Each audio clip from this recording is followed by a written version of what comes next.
ሰላም የተወደዳችሁ የስለ ምግብ ሚዲያ ቤተሰቦች፣ በዛሬ ቆይታችን በተለምዶ ሻይ ተብሎ የሚጠራውን ነገር ግን ብላክ ቲ ወይም ደግሞ ጥቁር ሻይ በመባል እውቅና የተሰጠውን የጥቁር ሻይን የጤና ጥቅም ይሆናል ማለት ነው። የተከበራችሁ አድማጭ ተመልካቾቻችን አብራችሁን ቆዩ ስንል በትህትና እንጠይቃለን። በቆይታችሁ ቻናላችን ሳብስክራይብ በማድረግ እንዲሁም ደግሞ ቪዲዮውን ላይክ፣ ሼር እና ኮሜንት በማድረግ ጀምሩት። እናመሰግናለን።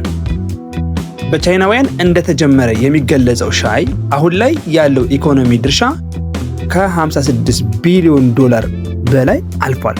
ይህ ኢንዱስትሪ በ2030 በዓለም ኢኮኖሚ ላይ የሚኖረው ድርሻ ወደ 95 ቢሊዮን ዶላር ከፍ እንደሚል የዓለም አቀፍ የምግብ ድርጅት የሆነው ፋኦ ሪፖርት ያስረዳል። ቻይና፣ ህንድና ኬንያ የዓለማችን ቀዳሚ ሻይ አምራች ሀገራት ናቸው።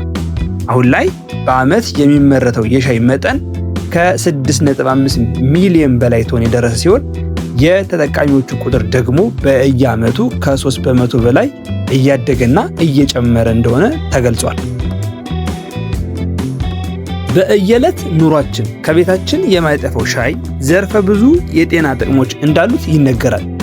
የአሜሪካው ኖርዝዌስተርን ዩኒቨርሲቲ ባደረገው ጥናት ሻይ መጠጣት ለሰው ልጆች ጤና አደገኛ የተባሉ ንጥረ ነገሮችን እንደሚያስወግድ በጥናቱ ለማረጋገጥ ሞክሯል። በዩኒቨርሲቲው የ3ኛ ዲግሪ ተማሪና የጥናቱ አሳታሚ የሆኑት ቤንጃሚን ሸንዲል እንዳሉት የሻይ ቅጠሎች በተለይም በውሃ ውስጥ ያሉ እንደ ሊድና ብረት ማዕድናትን ከሰውነታችን በትንታ መልኩ እንዲወጡ ያደርጋሉ ብለዋል። ይኸውም ጥቁር ሻይ ከቻይናውያን ቢጫ ሻይና አረንጓዴ ሻይ የተለየ ጣዕምና የጤና በረከቶች እንዳሉትም ለማስረዳት ተሞክሯል።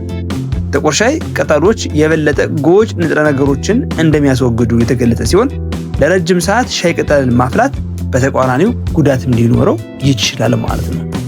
የተከበራችሁ አድማጭ ተመልካቾቼ ከዚህ በማስከተል ደግሞ ጥቁር ሻይን ብንጠቀም ልናገኛቸው የምንችላቸውን ዝርዝር የጤና ጥቅሞችና በረከቶች የምናይ ይሆናል ማለት ነው።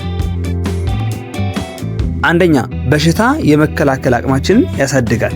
ጥቁር ሻይ አልካሚን የተባለ ንጥረ ነገር በውስጡ ስለሚይዝ በቀላሉ ሊያጠቁን ከሚችሉ እንደ ጉንፋን ካሉት በሽታዎች ለመከላከል ያግዛል። እንዲሁም እንደ ተቅማጥና የጉበት ብግነት አይነት በሽታዎችን ለመከላከልም እገዛ ያደርጋል።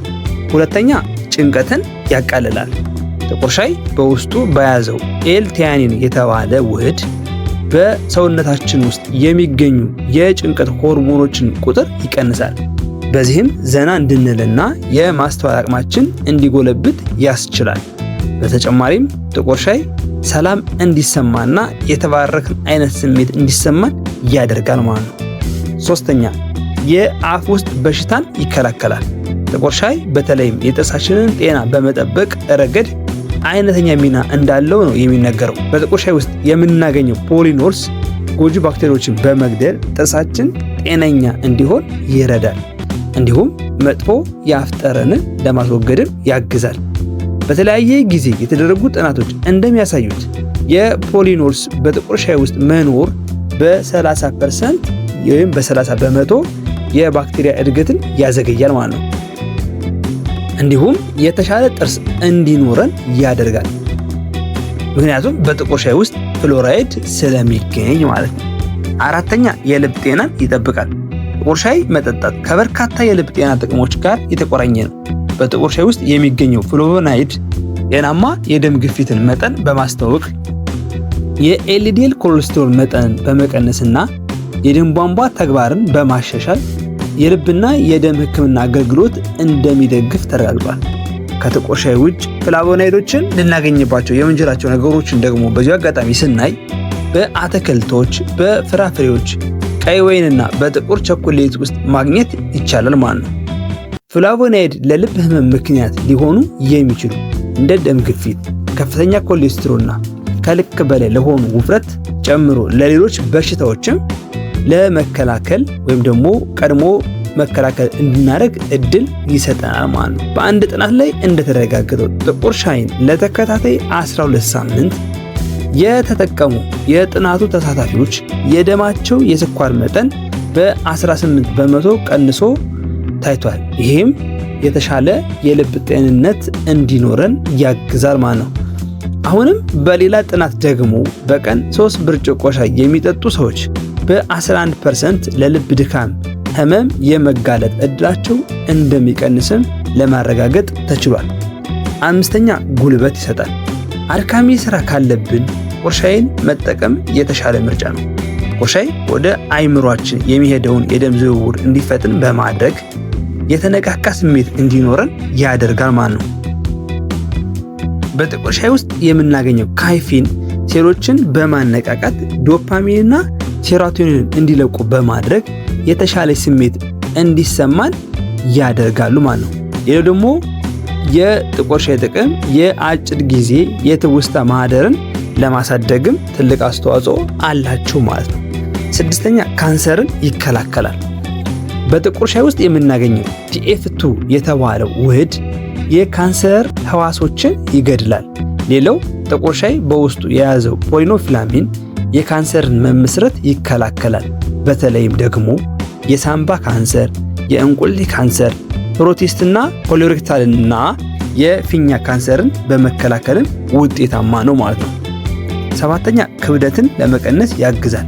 ጤናማ ክብደትን ለመጠበቅ ወይም የክብደት መቀነስ ጥረቶችን ለመደገፍ እየፈለጉ ከሆነ ወይም ፍላጎቶ እንደዛ ከሆነ ጥቁር ሻይን ለአመጋገቡ ተጠቃሚ ተጨማሪ ምርጫ መሆኑ ወይም መጠቀሙ ትክክለኛና የተሻለ ውሳኔ ነው ማለት ነው። ለዚህም ደግሞ እንደ ምክንያት የተቀመጠው በጥቁር ሻይ ውስጥ የምናገኘው ኬፊን የሚባል ንጥረ ነገር የተሻለ እንቅስቃሴ እንድናደርግ ኃይልና ጉልበት በመስጠት ሌላው ደግሞ የመመገብ ፍላጎታችን በመቀነስ ክብደትን እንድትቀንሱ ያግዛቸዋል ማለት ነው። ጥናቱ እንደሚያመለክተው ጥቁር ሻይ ሜታቦሊዝምን ለመጨመርና የስብ ኦክሳይድን ለመጨመር ክብደትን ለመቆጣጠር ሊረዳ ይችላል። በተጨማሪም ጥቁር ሻይ ተፈጥሯዊ ጉልበት እንዲጨምር ያደርጋል። ይህም ለስኳር መጠጦች ወይም ካይፌን ከያዙ መጠጦች ጥሩ አማራጭ ያደርገዋል ማለት ነው። ስምንተኛ የኮሌስትሮል መጠንን ይቀንሳል። በርካታ ተጠቃሚዎች እንዳሉት የሚነገሩት ጥቁር ሻይን ለማጣፈጥ ሲባል ብዙ ስኳርን ከመጠቀም ማርም በአማራጭነት መጠቀም እንደሚገባ ይመከራል። ይህም የኮሌስትሮል መጠንን እንዲቀንስ ያግዛል ማለት ነው። ዘጠነኛ አንቲኦክሲዳንት ባህሪያት የበለጸገ ነው። ጥቁር ሻይ በከፍተኛ አንቲኦክሲዳንት ይዘቱ ይታወቃል። አንቲኦክሲዳንትስ ሴሎችን ከጎጂ ፍሪ ራዲካልስ ጉዳት ለመከላከል ይረዳሉ። ይህም ለተለያዩ የጤና ጉዳዮች አስተዋጽኦ ያደርጋል። በጥቁር ሻይ ውስጥ የሚገኘው እንደ ፖሊኖፍላሚንስና ካቴኪን ያሉ አንቲኦክሲዳንት እብጠትን በመቀነስ በሽታ የመከላከል አቅምን ማሻሻልና የጸረ ካንሰር መዘዝን ጨምሮ የተለያዩ ነገሮችን በመከላከል አስተዋጽኦ ያደርጋሉ ማለት ነው። ጥቁር ሻይ በአንቲኦክሲዳንትስ የበለጸገ መሆኑ ስር የሰደዱ በሽታዎችን ለመከላከል ያግዛል። 11ኛ የአጥንት ጥንካሬን ይጨምራል። በእድሜ መግፋት ምክንያት ለሚመጣ የአጥንት መሳሳት ችግር ጥቁር ሻይን መጠቀም የተሻለ አማራጭ ነው። እንዲሁም የተሻለ የአጥንት ውፍረት እንዲኖረን ያደርጋል ማለት ነው። 11ኛ ስኳር በሽታን ይከላከላል። ስኳር በሽታ በከፍተኛ ሁኔታ እያደጉ ካሉ ስር የሰደዱ በሽታዎች አንዱ ነው። ጥቁር ሻይን እና ቡናን መጠጣት ከስኳር በሽታ አንጻር በተደረገ ጥናት ለማየት እንደተሞከረው በቀን ከ2 እስከ 3 የሻይ ብርጭቆ መጠጣት የስኳር 2 በሽታን በ42% እንደሚቀንስን ለማወቅ ተችሏል ማለት ነው። 12ኛ የመስማት ችግርን ለመፍታትና ፓርኪንሰን የተባለ በሽታን ለመከላከል ፈዋሽ መድኃኒት ነው ማለት ነው።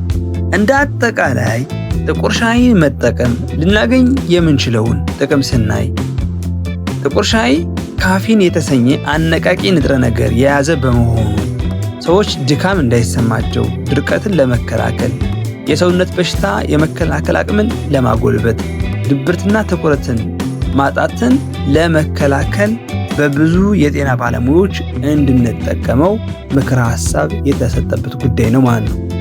ከዚህ በፊት የተደረጉ ጥናቶች እንደሚገልጹት ሻይን ወይም ደግሞ ጥቁር ሻይን መጠጣት ድብርትን ለማስወገድ፣ ሰውነታችን አካባቢን በቶሎ እንዲላመድና የምግብ ልመትን ለማፍጠር፣ የጉሮሮና የአፍ ውስጥ ጤናን ለመጠበቅ እንዲሁም ሌሎችን ጥቅሞችን ስለሚያስገኝ አሁንም ጥቁር ሻይን መጠቀም የተሻለ ነው ማለት ነው። እንዲሁም በቀን ውስጥ የተመጠነ ሻይ መጠጣት የልብ ህመምን ለመቀነስ፣ ለነርቭና ተያያዥ ህመሞች የመጋለጥ እድላችንንም እንደሚያስቀር ጥናቶች ይጠቁማሉ ማለት ነው። ስለዚህ የተከበራችሁ አድማጭ ተመልካቾቼ ከላይ በቆይታችን ለማየት እንደሞከርነው ጥቁር ሻይን በመጠቀም ልናገኛቸው ከምንችላቸው ዘርፈ ብዙ ጤና በረከቶች እንጠቀም እላለሁ። የዛሬ ቆይታዬ ይህን ይመስል ነበር። በሌላ ቪዲዮ እስከምንገናኝ ሰላም።